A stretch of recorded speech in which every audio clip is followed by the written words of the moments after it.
បងប្អូនណាខ្លះដែរតែដើរលេងហើយតែងតែរើសថ្មប្រភេទបែបនេះយកមកធ្វើជាជើងចក្រានឬក៏បងប្អូនណាខ្លះដែលធ្លាប់ឃើញគេយកថ្មប្រភេទហ្នឹងយកមកធ្វើម្ហូបបែបហ្នឹង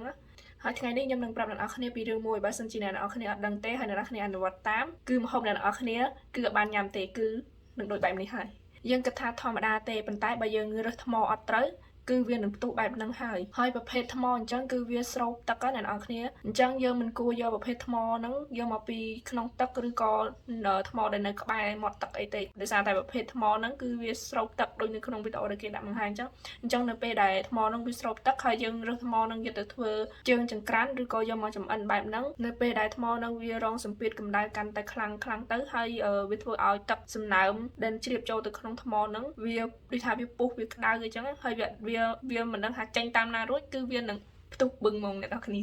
ចឹងហើយយើងគួរតែរើសថ្មណាដែលវា